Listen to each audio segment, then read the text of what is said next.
Krishna devotees, please accept my humble obeisances. All glories to Sri Prabhupada and Guru Maharaj. Yeah, Chit Prabhuji, whenever you're ready, please start, Prabhuji. Hare Krishna, Prabhuji. Thank you.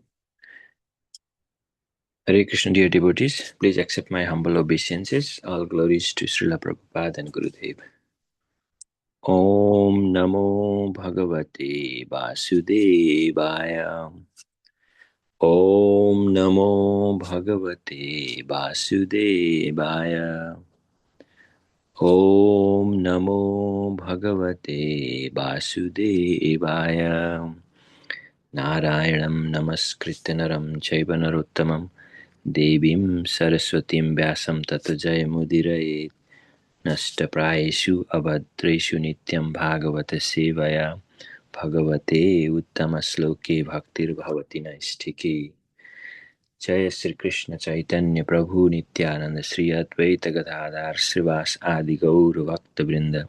Hare Krishna Krishna Krishna Hare Hare, Hare Rama Rama Rama Hare Hare.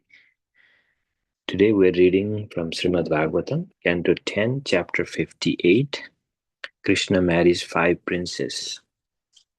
From text 39 through 58. Text 39. Sukadev Goswami said, O beloved descendant of Guru, the Supreme Lord was pleased, and after accepting a comfortable seat, he smiled and addressed the king in a voice as deep as the rumbling of a cloud. Text 40. The Supreme Lord said, O ruler of men, learned authorities condemn begging for a person in the royal order who is executing his religious duties. Even so, desiring your friendship, I ask you for your daughter, though we offer no gifts in exchange. 41. The king said, My lord, who could be a better husband for my daughter than you, the exclusive abode of all transcendental qualities? On your body the goddess of fortune herself resides, never leaving you for any reason. 42. But to ascertain the proper husband for my daughter, O chief of the Sattvatas, we previously set up condition to test the prowess of her suitors. 43. These 7 wild bulls are impossible to tame, O hero. They have defeated many princes, breaking their limbs. 44. If you can subdue them, O descendant of Yadu, you will certainly be the appropriate bridegroom for my daughter, O Lord of Sri. 45. Upon hearing these terms, the Lord tightened his clothing, expanded himself into 7 forms, and easily subdued the bulls. 46. Lord Shari tied up the bulls whose pride and strength were now broken, and pulled them with rope just as a child playfully pulls wooden toy bulls. 47. Then King Nagnajit, pleased and astonished, presented his daughter to Lord Krishna, the Supreme Personality of Godhead, accepted this suitable bride in the proper Vedic fashion. 48. The king's wives felt the greatest ecstasy upon attaining Lord Krishna as the dear husband of the royal princess, and a mood of great festivity arose. 49. Conch shells, horns, drums resounded along with vocal and instrumental music and the sounds of brahmanas invoking blessings. The joyful men and women adorned themselves with fine clothing and garlands. 50 to 51. As the dowry, powerful King Nagnajit gave 10,000 cows, 3,000 young maidservants wearing golden ornaments on their necks and bedecked in fine clothing, 9,000 elephants, 100 times as many chariots as elephants, 100 times as many horses as chariots, and 100 times as many men-servants as horses. 52. The king of Kosala, his heart melting with affection, had the bride and groom seated on their chariot, and then he sent them on their way surrounded by a great army. 53. When the intolerant kings who had been rival suitors heard what had happened, they tried to stop Lord Krishna on the road as he took his bride home. But just as the bulls had broken the king's strength before, the Yadu warriors broke it now. 54. Arjuna, wielder of the Gandiva bow, was always eager to please his friend Krishna, and thus he drove back those opponents who were shooting torrents of arrows at the Lord. He did just as a lion drives away insignificant animals. 55. Lord Devakisuta, the chief of the Yadus, then took his dowry and Satya to Dwaraka and continued to live there happily. 56. Bhadra was a princess of Kaikai kingdom and the daughter of Lord Krishna's paternal aunt Srutakriti. The Lord married Bhadra when her brothers, headed by Santardana, offered her to him. Then the Lord married Lakshmana, the daughter of the king of Madra. Krishna appeared alone at her Swayamvara ceremony and took her away just as Garuda once stole the demigod's nectar. 58. Lord Krishna also acquired thousands of other wives equal to these when he killed Vaumasura and forced the beautiful maidens the demons was holding captive. Thus end the purpose of humble servants of His Divine Grace A.C. Bhaktivedanta Swami Prabhupada to the 10th canto, 58th chapter of the Srimad Bhagavatam entitled Krishna Marries Five Princes. Hare Krishna. Yeah, thank you so much, Achit Prabhuji, for reading the translations today. Yeah, Hare Krishna, dear Chaitanya Prabhuji, please accept my humble obeisances. All goes to Sri Prabhupada. Yeah, when you're ready, please, you can share, Prabhuji. Hare Krishna, dear devotees. Thank you so much, Achyuta Prabhu, for reading the translations today. It's very helpful. And thank you, Sundar Prabhu, for organizing this and giving me a chance to speak to purify my tongue. With the pleasure of all the simple Vaishnavas, we'll be reading from Srimad Bhagavatam, Canto 10, Chapter 58, text 39 to 58. I'll start by offering my prayers. Om Gyantimidandasya Jnananjanashalakaya Chakshurunmilitam Yena Tasmai Shri Guruve Namaha Shri Chaitanya Manobhishtam Stapitam Yena Bhutale Swayam Rupa Kadamayam Dadati Swavedantikam Namo Vishnupadaya Krishna-pristhaya Bhutale Srimate Bhaktivedanta Swami Iti Namine Namaste Saraswate Deve Gauravani Pracharine Nirvisheshunyavadi Paschatya Deshatarine Jayo Shri Krishna Chaitanya Prabhu Nityananda Shri Advaita Gadadhar Shivas Adi Gaur Bhakta Vrinda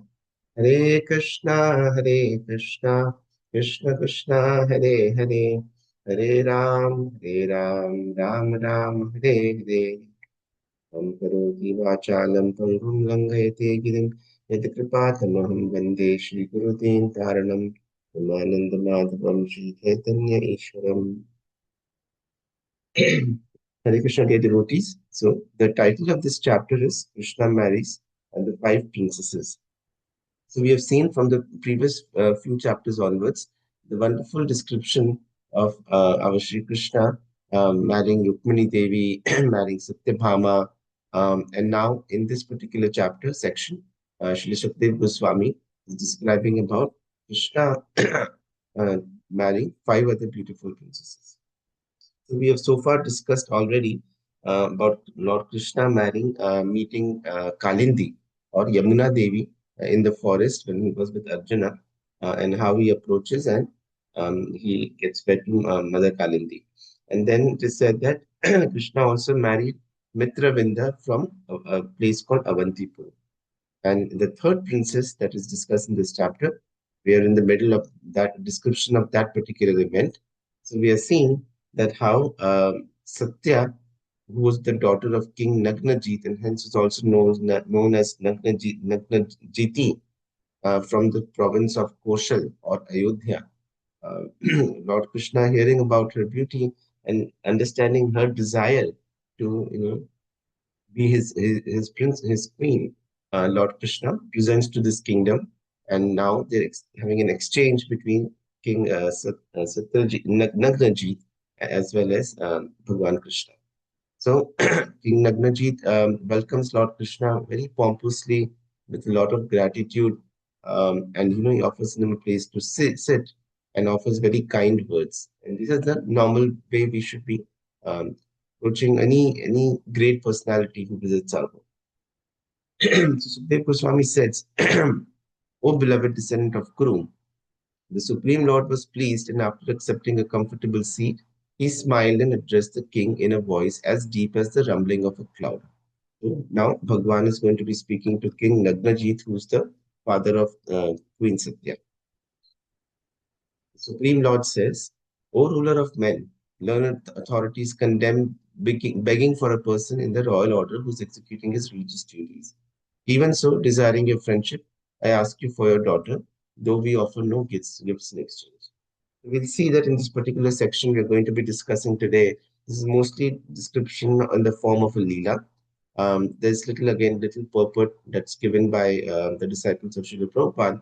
There's some points that Srila Prabhupada has written in Krishna book that I'm going to elaborate on, and some things that I have from my own realization. So Lord Krishna is now telling King Nagnajit that although begging is not considered a quality in the royal order, in the duty of a Kshatriya, usually begging is considered to be one of the traits of a Brahmana. Brahmanas are not supposed to be earning wealth directly, but they may go and ask for madhukari, ask for something in return, so that and they go not for their own needs, but they go to purify the other grihasthas. So in that way, begging, even though now Lord Krishna was coming there as the king of Dwarka, as a Kshatriya, so although begging was not recommended, still he, in order to reciprocate with the desire of Queen Satya, he was now going to ask for the hand in marriage.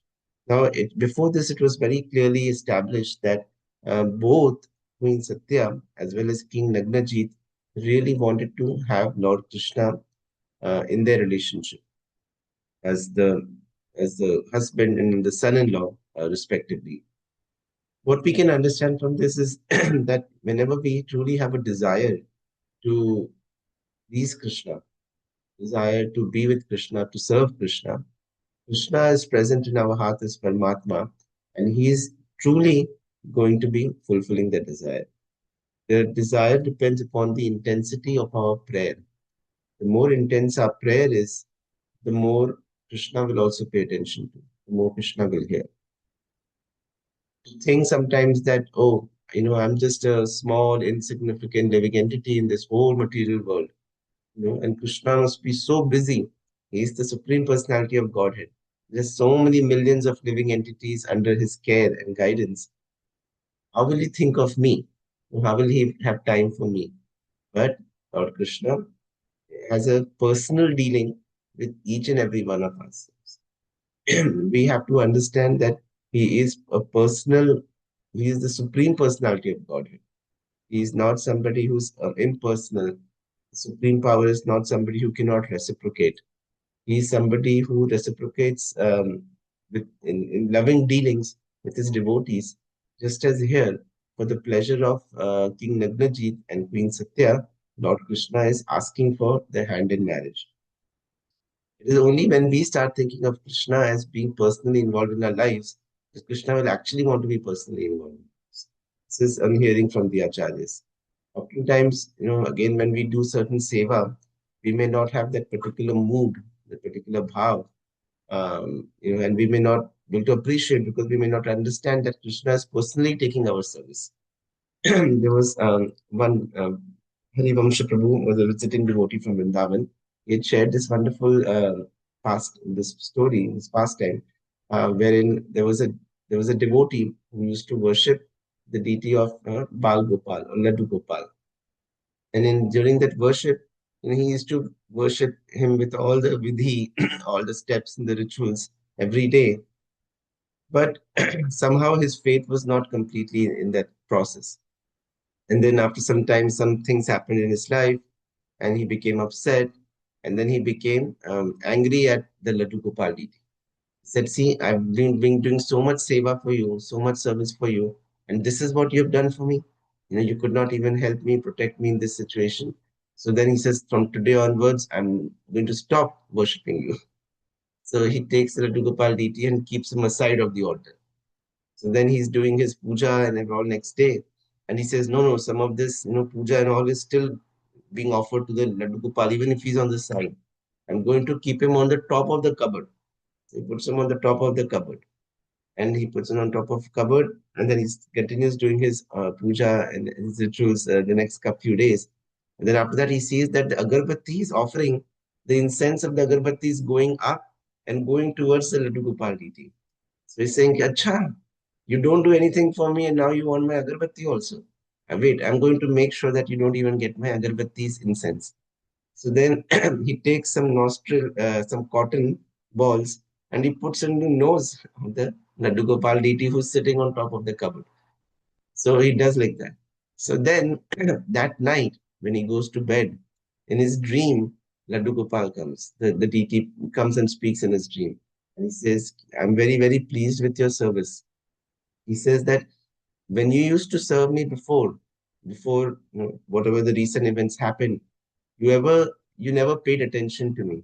You never, served me with thinking that I'm actually a person who can have a loving dealing with you, a reciprocal relationship with you. But now that you have come to understand that even you don't want the incense smell to go in my nostrils, and you put the cotton balls, I can see that you feel that I'm actually there and I'm actually smelling the incense. So now I want to reciprocate with you, and so please bring me down and please serve me nicely so that we can exchange this loving relationship. In this particular way, we see that Lord Krishna, when we truly desire, when we truly pray, then Lord Krishna wants to enjoy this reciprocal relationship with each one of us in different ways. Even though His Supreme Personality of Godhead, He is not as busy as we are. He can take out time for us. Text 41. Then the king says, after Lord Krishna says that I cannot offer anything back in exchange, he's basically wanting to say that let us forbid the plan of this challenge that was said to marry Queen Satya.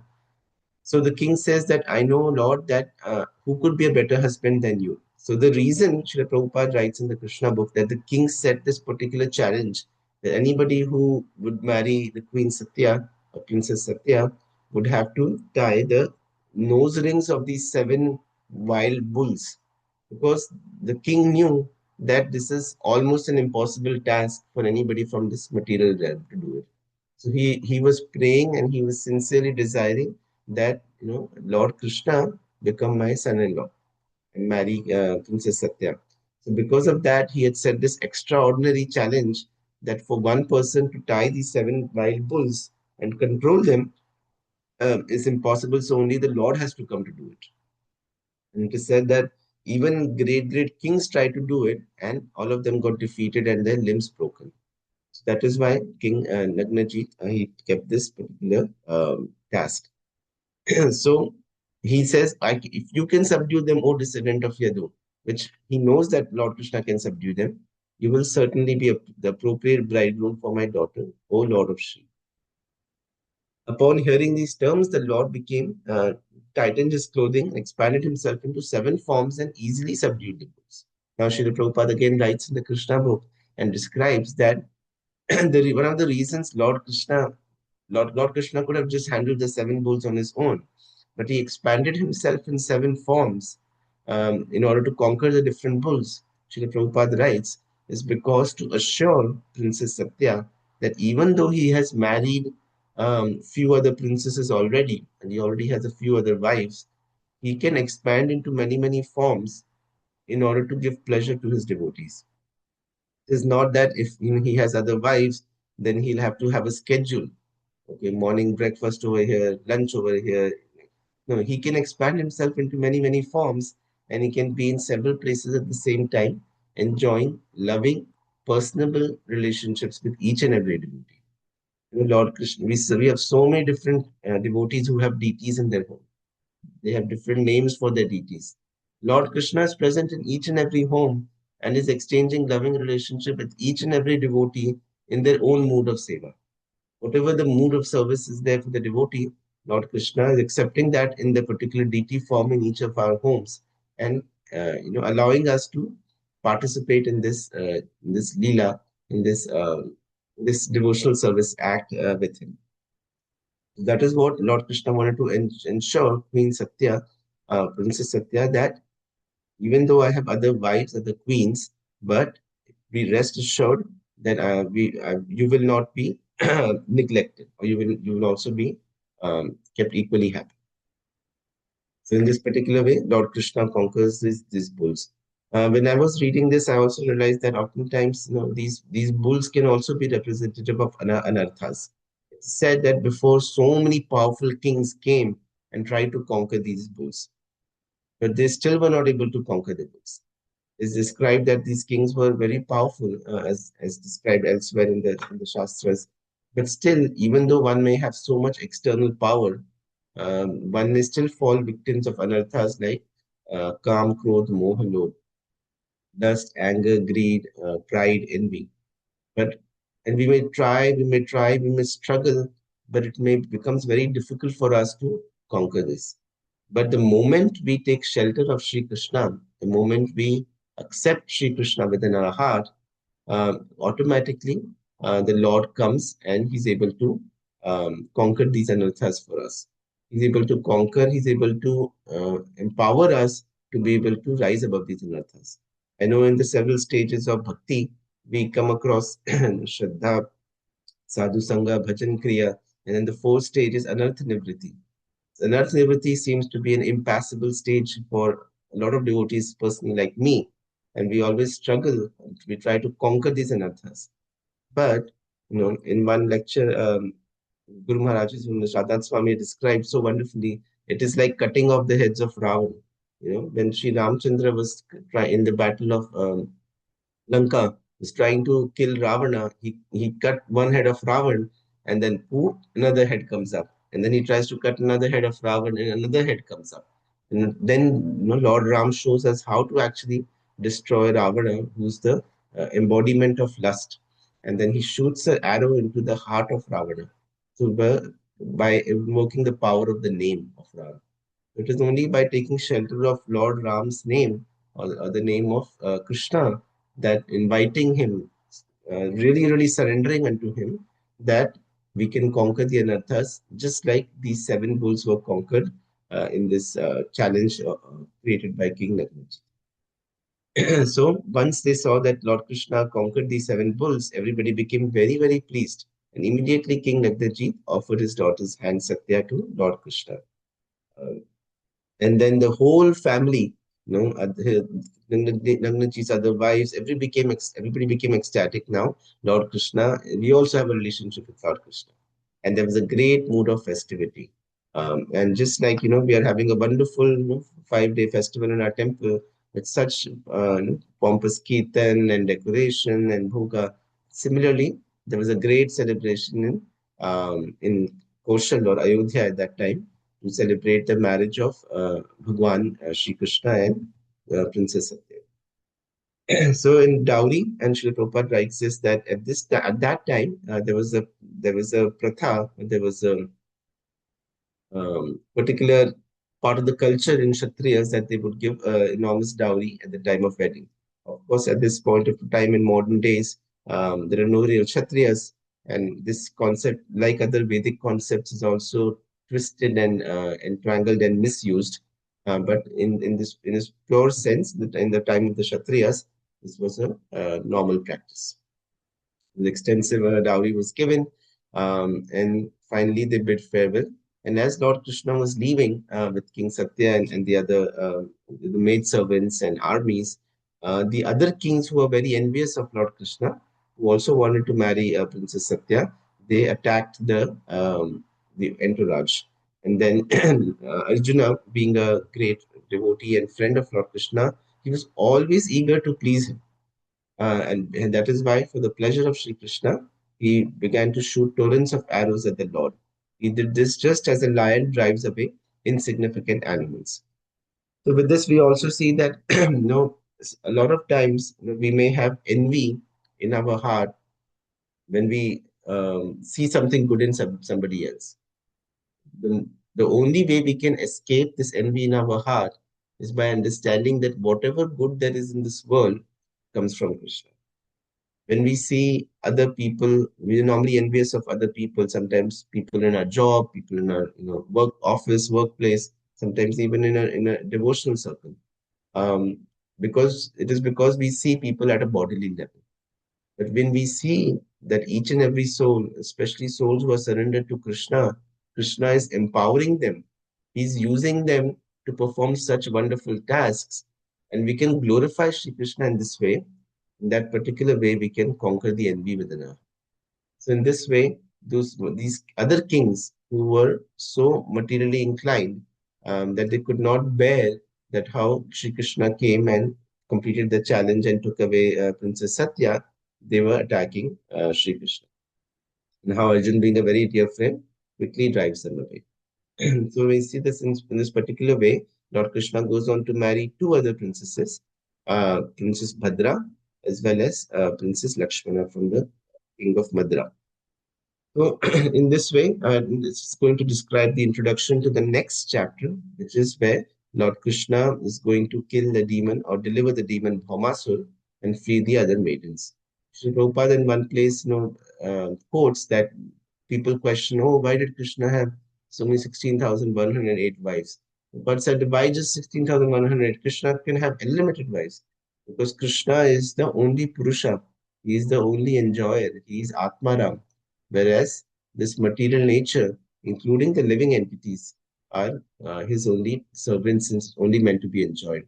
So, in this way, truly speaking, everybody can be engaged with Krishna in his service, and Krishna is the supreme enjoyer. So, there is no limit as to how many relationships in this sense he can have because Krishna is unlimited. Unlike people of this material world, Krishna can expand himself into innumerable forms just to exchange loving relationships. Just how in the Brahma Vimohan Leela, he expanded into so many different forms to be able to give love of having Krishna as their own child. Similarly, in order to satisfy each and every devotee, each and every living entity in this world, Krishna can also expand into different forms. And so he can have unlimited relationships in this way. And there is nothing astonishing about this. With this, we'll end our discussion today. Antaraj Srimad Bhagavatam ki jai, Shri Prabhupada ki jai, Ananta Koti Vaishnava ki jai. Hare Krishna. Hare Krishna Prabhuji, thank you. Hare Krishna Prabhuji, Dandavat Pranam. Hare Krishna Prabhuji, thank you so much. Yeah, thank you so much, Chaitanya Prabhuji. Hare Krishna.